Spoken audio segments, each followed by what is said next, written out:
بسم الله الرحمن الرحيم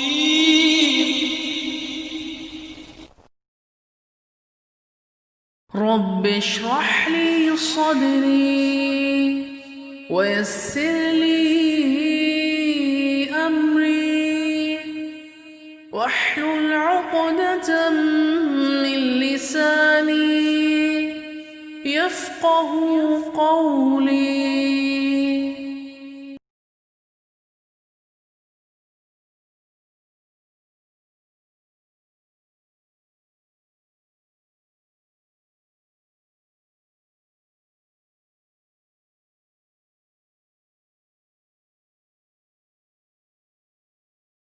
السلام علیکم، میرا نام سعدیہ ایاز ہے اور آج ہم کلاس 6 کے اسلامیات کے سبق اذان کی فضیلت و اہمیت آپ کے سامنے اس کی وضاحت پیش کریں گے۔ اللہ رب العزت کی ذات عزیز طلباء و طالبات اتنی مہربان ہیں کہ وہ 5 وقت اپنے بندوں کو اپنی طرف بلاتی ہے، دعوت دیتی ہے فلاح کی طرف اور خوشخبری دیتی ہے نجات کی۔ کوئی ایسی ہستی دنیا میں موجود نہیں جو آپ کو بار بار فلاح اور کامیابی کی طرف بلائے۔ اس کی وضاحت کچھ اس طرح سے ہے کہ ایک ماں بھی اپنے بچے کو 2 بار سے زیادہ بلاتی نہیں کھانے کی طرف۔ اگر ایک دفعہ آپ کی والدین میں سے کھانے کی طرف بلاتے ہیں آپ کو کہ آئیں کھانا کھا لیجیے، آئیں کھانا کھا لیں، اور تیسری دفعہ آپ کی والدین جو آپ سے بہت محبت کرتے ہیں آپ کو یہ کہہ کر آگے بڑھ جاتے ہیں کہ آپ کو بھوک لگے تو آپ کھانا کھا لیں، لیکن کیونکہ اللہ ہم سے 70 ماؤں سے زیادہ پیار کرتا ہے تو وہ اپنی طرف آپ کو 5 بار دعوت دیتا ہے، بلاتا ہے، تاکہ آپ فلاح و کامیابی کے راستے پہ چلیں، آپ نیکی کے راستے پہ چلیں اور برائیوں سے بچیں۔ ایسی غفور الرحیم ذات، ایسی مہربان ذات اللہ کے سوا کسی کی ہو نہیں سکتی۔ اذان جو سبق آج ہم جس کی وضاحت آپ کے سامنے پیش کریں گے، سب سے پہلے تو یہ سمجھنا چاہیے ہمیں کہ اذان کے معنی کیا ہیں۔ اذان کے معنی ہیں اطلاع دینے اور اعلان کرنے کے ہیں، اور شرعی اصطلاح میں فرض نمازوں کی ادائیگی کے لیے تمام مسلمانوں کو بلانے کی غرض سے جو الفاظ بلند آواز میں ادا کیے جاتے ہیں انہیں کہتے ہیں ہم اذان۔ ان الفاظ کو ادا کرنے والے کو کہیں گے ہم مؤذن۔ قرآن میں نماز کی طرف بلانے کا حکم ہے۔ نبی کریم صلی اللہ علیہ وآلہ وسلم نے اذان کے الفاظ اور اذان دینے کے طریقے کی باقاعدہ رہنمائی فرمائی ہے۔ اذان نماز کا اعلان ہے، لیکن یہ اللہ تعالیٰ کی عبادت بھی ہے۔ ہم اس کے ذریعے اللہ کے ایک ہونے اور نبی کریم صلی اللہ علیہ وآلہ وسلم کی رسالت اور فرض عبادت کی طرف کیا ہوتے ہیں؟ متوجہ ہوتے ہیں۔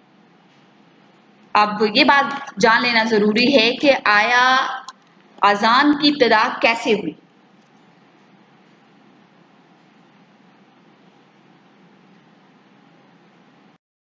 اذان کی ابتدا کے بارے میں آپ کو بتاتی چلوں، اس سے پہلے ہم یہ جاننا ضروری ہے کہ 5 وقت کی نمازوں کی جو فرضیت ہوئی تھی وہ ہوئی تھی مکی زندگی میں، اور آخری دور تھا اور یہ ہوا تھا واقعہ معراج کے موقع پر۔ یہ آپ کے لیے جاننا ضروری ہے کہ نماز ہمارے پاس کب فرض ہوئی۔ ابتدا میں ہمارے جو مسلمان تھے ان کو بلاوے کا کوئی طریقہ مقرر نہیں کیا گیا تھا نماز کے، لیکن بعد میں مسلمان وقت کا اندازہ کر کے خود ہی جمع ہو جایا کرتے اور نماز ادا کر دیا کرتے۔ لیکن ہجرت مدینہ کے کچھ عرصے بعد آپ صلی اللہ علیہ وآلہ وسلم نے صحابہ کرام سے مشورہ کیا۔ حضرت عمر رضی اللہ تعالی عنہ نے آپ نے کہا تھا کہ الصلاۃ جامعہ، یعنی نماز تو جمع کرنے والی ہے، کہ الفاظ ادا کرنے کے لیے کہا۔ اسی دوران ایک صحابی تھے عبداللہ بن زید انصاری رضی اللہ تعالی عنہ نے خواب دیکھا کہ کوئی شرعی اذان کے الفاظ دہرا رہا ہے یا سنا رہا ہے۔ رسول اللہ صلی اللہ علیہ وآلہ وسلم، حضرت عمر اور دیگر چند صحابہ کرام نے بھی اسی قسم کا خواب دیکھا۔ ان خوابوں کو نبی کریم صلی اللہ علیہ وآلہ وسلم نے اللہ تعالیٰ کی طرف سے غیبی امداد جانا اور حضرت عبداللہ بن زید کو حکم فرمایا کہ وہ خواب والے کلمات حضرت بلال رضی اللہ تعالیٰ عنہ کو سکھا دیں، اور حضرت بلال رضی اللہ تعالیٰ عنہ کو اذان دینے کا حکم ہوا۔ اسی دن سے اذان دینے کا سلسلہ شروع ہو گیا۔ ایسا ہی خواب حضرت عمر نے بھی دیکھا تھا، لیکن ان صحابی نے اپنا خواب پہلے سنا کر، یعنی کہ حضرت جو تھے ہمارے عبداللہ بن زید انصاری نے خواب سنانے کا یہ اعزاز حاصل کیا۔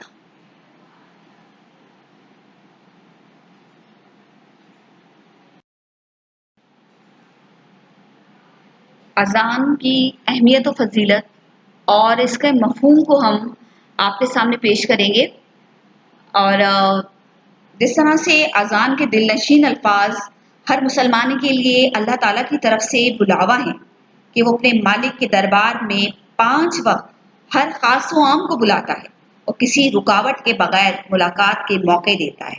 خوش نصیب ہے وہ مسلمان جو اپنے بنانے والے کی اس دعوت پر لبیک کہتے ہیں اور دونوں جہاں کی کامیابیاں سمیٹتے ہیں۔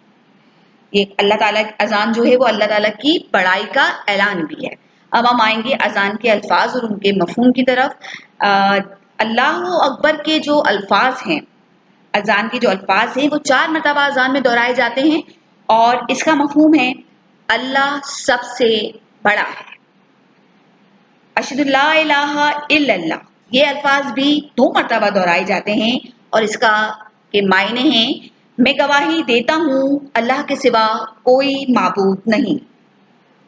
اشہد ان محمد رسول اللہ 2 مرتبہ دہرایا جاتا ہے، میں گواہی دیتا ہوں کہ محمد صلی اللہ علیہ وآلہ وسلم اللہ کے رسول ہیں۔ حی علی الصلاۃ، اس کے معنی ہیں آؤ نماز کی طرف، اور اذان میں یہ الفاظ 2 مرتبہ دہرائے جاتے ہیں۔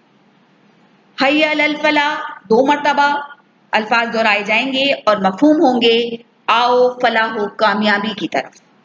اللہ اکبر پھر 2 مرتبہ دہرایا جائے گا، اس کے مطلب بیان ہوئے اللہ سب سے بڑا ہے۔ لا الہ الا اللہ، 1 مرتبہ اللہ کے سوا کوئی معبود نہیں۔ لیکن اس کے ساتھ میں یہ بھی آپ کے سامنے کلیئر کرتی چلوں کہ فجر کی اذان میں ان الفاظ کا اضافہ کیا جاتا ہے، اور وہ 2 الفاظ 2 مرتبہ فجر کی اذان میں دہرائے جاتے ہیں۔ الصلاۃ خیر من النوم، یعنی نماز نیند سے بہتر ہے۔ اب میں آپ کو بتاتی چلوں کہ دن میں 5 مرتبہ اگر اذان نہ دی جاتی تو کیا نقصان ہوتا، یہ میں نے آپ کو مفہوم بیان کیے، جس میں سراسر آپ کے سامنے کامیابی فلاح بیان کی گئی، بلاوا دیا گیا، دعوت دی گئی۔ اگر ہم اذان نہ دی جاتی تو اس کا کیا نقصان ہوتا؟ اصل میں اذان جو ہے وہ غفلت اور کوتاہی سے نجات دینے والی چیز ہے، نجات دینے والی ہے۔ بار بار آپ اذان سنتے ہیں تو آپ کا ایمان تازہ ہوتا ہے۔ معاشرے میں نظم و ضبط پیدا کرنے کا خصوصاً مسلمانوں میں نماز بہترین ذریعہ ہے۔ اذان کامیابی کے راستے کا بلاوا ہے، جسے مسلسل سننے کے بعد قدم اس راستے کی طرف بڑھتے چلے جاتے ہیں۔ یاد دہانی ہے ہم سب مسلمانوں کے لیے عزیز طلباء و طالبات، یہ جو غفلت ہے یہ جو غفلت کا اندھیرا اور لاپرواہی ہے، اسے توڑتی ہے اذان۔ یہی وجہ ہے کہ نبی کریم صلی اللہ علیہ وآلہ وسلم نے اذان اور اذان دینے والے کی بہت اہمیت و فضیلت بیان فرمائی۔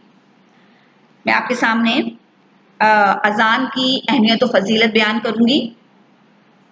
اذان کے وقت شیطان پر خوف اور ہیبت طاری ہوتی ہے، اور وہ انتہائی بدحواسی کے عالم میں بھاگتا ہے، اور جہاں تک اذان کی آواز پہنچتی ہے وہ بالکل نہیں ٹھہرتا۔ جس مقام پر اذان دی جاتی ہے عزیز طلباء و طالبات، وہاں پر اللہ تعالیٰ کی رحمت نازل ہوتی ہے، اور وہ مقام عذاب اور آفات سے محفوظ رہتا ہے۔ آپ نے دیکھا ہوگا جب ہم کورونا جیسی وبا میں آئے تو رات کے وقت ہمارے پاس اذان کی آواز گونجی۔ وہ اذان کی آواز کیوں گونجی؟ اس لیے کہ مسلمان اپنی مشکل وقت میں اپنے اللہ کو پکارتا ہے۔ یہ اس وقت کی یاد دہانی کراتی ہے جب ہم کسی بڑی مشکل میں گرفتار ہوتے ہیں، تو ہمیں کس طرف متوجہ ہونا چاہیے؟ عزیز طلباء و طالبات، ہمیں اللہ کی طرف آفات میں، طوفان میں، سخت بارش میں جب یہ اذانیں دی جاتی ہیں تو رب کعبہ کی ہم بڑائی و ثنا بیان کرتے ہیں اور اس سے مدد چاہتے ہیں.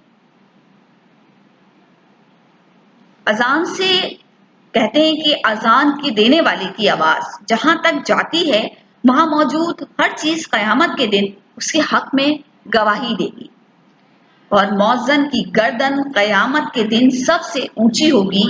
یہ مؤذن کے بلند رتبے کی پہچان ہے. یہاں تک کہ نبی کریم صلی اللہ علیہ وسلم نے فرمایا کہ جو آدمی 1 سال تک برابر اذان دے اور محض اجر و آخرت کا طالب ہو، یعنی کہ اسے اجر چاہیے ہو اپنے قیامت کے روز، تو اللہ اس کے لیے جنت واجب کر دیتا ہے.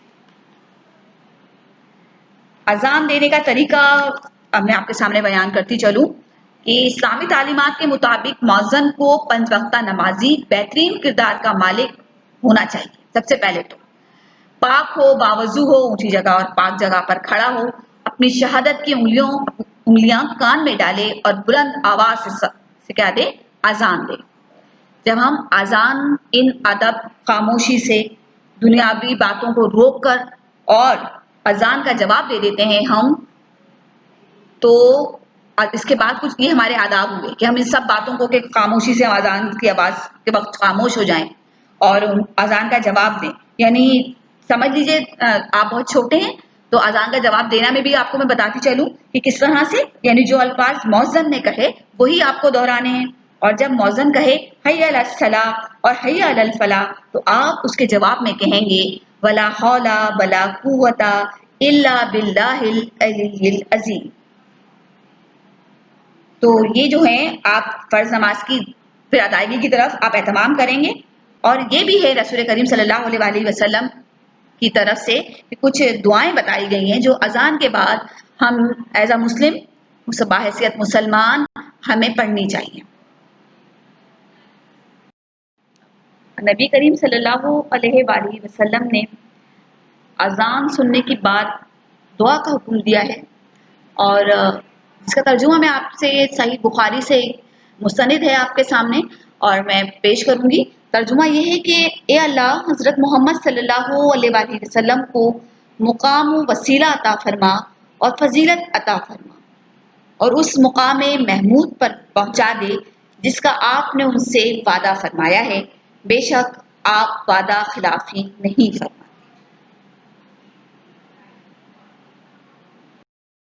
سن کر یہ دعا بھی نبی کریم صلی اللہ علیہ وآلہ وسلم سے ثابت ہے کہ ترجمہ ہے صحیح مسلم سے کتاب سے کہ میں گواہی دیتا ہوں کہ اللہ کے سوا کوئی معبود نہیں، وہ تنہا ہے، اس کا کوئی شریک نہیں، اور میں گواہی دیتا ہوں کہ محمد صلی اللہ علیہ وآلہ وسلم اس کے بندے اور اس کے رسول ہیں. میں اللہ کو پروردگار، محمد صلی اللہ علیہ وآلہ وسلم کو رسول اور اسلام کو اپنا دین ماننے پر راضی اور مطمئن ہو گیا. نبی کریم صلی اللہ علیہ وآلہ وسلم کی دعاؤں کے ترجمے آپ کے سامنے میں نے پیش کیے، اور ان دعاؤں کے ترجموں سے ہم نے یہ صرف سیکھا جب ہم دعا کرتے ہیں کسی چیز کے لیے تو اللہ رب العزت ان دعاؤں کو قبول کرنے والا ہے، بے شک وہ اپنے وعدوں میں سچا ہے.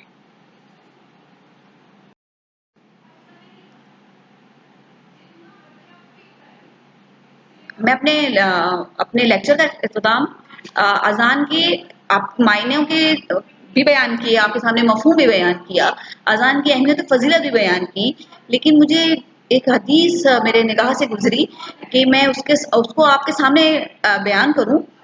ایک واقعہ ہے حضرت ابن عباس رضی اللہ تعالیٰ عنہ کا کہ ایک مرتبہ اذان سنی تو رونے لگے، یہاں تک کہ ان کی چادر آنسوں سے تر ہو گئی اور آنکھیں سرخ ہو گئیں. تو ان کے شاگرد تھے حضرت ابو العالیہ. انہوں نے کہا یہ اللہ اور اللہ کے رسول کے چچا کے بیٹے، یہ رونا کیسا اور یہ غم کیسا؟ ہم بھی اذان سنتے ہیں مگر نہیں روتے، مگر آپ کے رونے نے تو ہمیں رلا دیا. حضرت ابن عباس نے فرمایا اگر لوگوں کو پتہ چل جائے کہ مؤذن کیا کہہ رہا ہے تو نہ سکون حاصل کر سکیں گے اور نہ سو سکیں گے. تو کسی نے کہا ہمیں بتائیں کہ مؤذن کیا کہتا ہے. فرمایا میں بیان کروں گی، امید ہے آپ اس کے معنی اور مفہوم میں بڑی توجہ دیں گے. جب مؤذن کہتا ہے اللہ اکبر تو وہ گویا کہہ رہا ہوتا ہے اے مصروفیت اختیار کرنے والوں، اذان کے لیے فارغ ہو جاؤ، اپنے بدنوں کو آرام دو، یعنی اپنے جسم کو آرام دو اور سب سے بہترین عمل کی طرف آؤ۔ اور جب مؤذن کہتا ہے اشہد اللہ الہ الا اللہ تو گویا وہ یوں کہتا ہے میں ان تمام مخلوقات کو جو آسمان و زمین میں ہیں گواہ بنا کر کہتا ہوں وہ قیامت میں گواہی دیں گے کہ میں نے تم سب کو نماز کی طرف دعوت دی تھی۔ اور جب وہ کہتا ہے اشہد ان محمد رسول اللہ تو وہ گویا کہہ رہا ہوتا ہے قیامت میں تمام انبیاء کرام علیہ السلام اور حضرت محمد صلی اللہ علیہ وآلہ وسلم میرے لیے گواہی دیں گے کہ میں نے تم سب کو ہر دن 5 مرتبہ نماز کے بارے میں خبر دی۔ عزیز طلباء و طالبات، جب مؤذن کہتا ہے حی علی الصلاۃ تو گویا کہتا ہے اللہ نے تمہارے لیے نماز کو دین بنایا تو تم اس کو قائم کرو۔ اور جب کہتا ہے حی علی الفلاح تو گویا کہتا ہے اللہ کی رحمت تلاش کرو اور ہدایت میں سے کچھ لے لو۔ جب کہتا ہے اللہ اکبر تو کہتا ہے اب نماز سے پہلے باقی تمام کام حرام ہیں، یعنی کاموں کو چھوڑو اور نماز کی طرف آؤ۔ لا الہ الا اللہ پکارتا ہے تو زمین آسمان نے جس امانت کو لینے سے انکار کر دیا تھا وہ تمہارے ذمے کر دی گئی کہ تم چاہو تو اس کی طرف بڑھو اور چاہو تو پیٹھ پھیر کر چلے جاؤ۔ یہ اذان کے وہ معنی تھے حضرت ابن عباس نے بیان فرمائے۔ یقین کیجئے ان جو معنی مفہوم کو جس طرح نماز کے لیے واضح کر کے فرمایا گیا اس کی مثال ملنی مشکل ہے۔ جن لوگوں کے دلوں میں نماز کی اہمیت ہوتی ہے وہ اذان کے معنی کو بھی جانیں گے۔ عزیز طلباء و طالبات، تو آج کا دور، آج معنی کون جانے گا؟ آج معنی جاننے کا وقت کہاں؟ آج تو بہت سارے لوگ ہم میں سے اذان سننا ہی گوارا نہیں کرتے۔ تو عزیز طلباء و طالبات، ابھی آپ چھوٹے ہیں، ابھی آپ کا ذہن کچا ہے، اللہ کے رسول کی طرف پلٹ جائیں اور ہمارے بڑوں کو بھی اللہ اور ہمارے چھوٹوں کو بھی اللہ رب العزت اذان سننا، اذان کے معنوں پہ غور کرنا اور نماز کی اہمیت کو جاننے کی طرف اللہ ہمیں توفیق دے کہ ہم اس بلاوے کی طرف دوڑے چلے آئیں۔ شکریہ۔ میرا ٹارگیٹ تھا کہ